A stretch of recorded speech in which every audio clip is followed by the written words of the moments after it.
சகோதரர் பக்சிங் அவர்களின் ஊழியத்திலிருந்து விடாய் துணிக்கேற்ற வார்த்தைகள். ஆகஸ்ட் மாதம் 9ஆம் தேதி.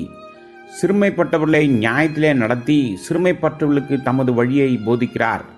சங்கீதத்தின் புஸ்தகம் 25வது அதிகாரம் 9வது வசனம்.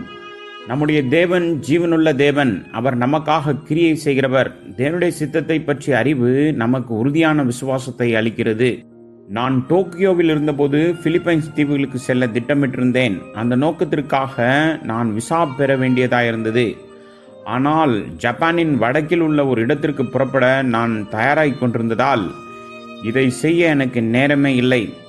நான் எனது பயணத்தை ரத்து செய்து பிலிப்பைன்ஸ் தீவுகளுக்கு விசாவை பெறுவதற்கான முயற்சிகளை பெறலாமா என்று யோசித்து கொண்டிருந்தேன்.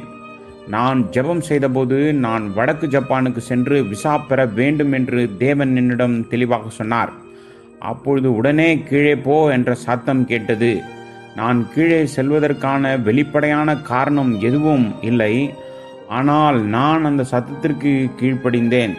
நான் கீழே இறங்கி ஒரு மூலையை நோக்கி நடந்து கொண்டிருந்தேன். ஒரு மனிதன் தன் வீட்டிற்கு செல்வதற்கான பொருள்களை கட்டி கொண்டிருப்பதை பார்த்தேன்.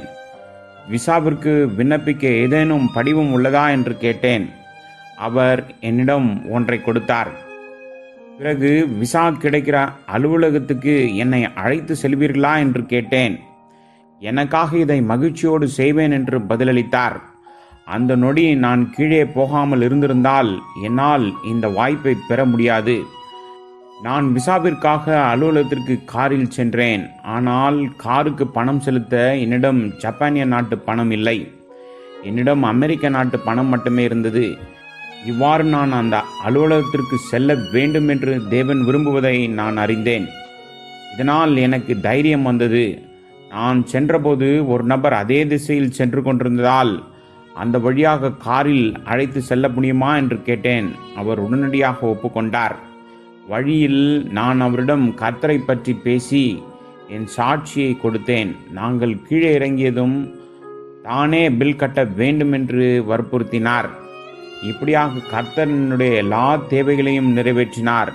நீங்கள் தேவனுடைய சமூகத்தை உணரும் சிந்தையை அறிந்திருந்தால், ஒருவேளை அவருடைய சமூகத்திற்காக காத்திருந்தால் அவர் உங்களை அவருடைய பரிபூர்ண வழியில் வழிநடத்துவார்.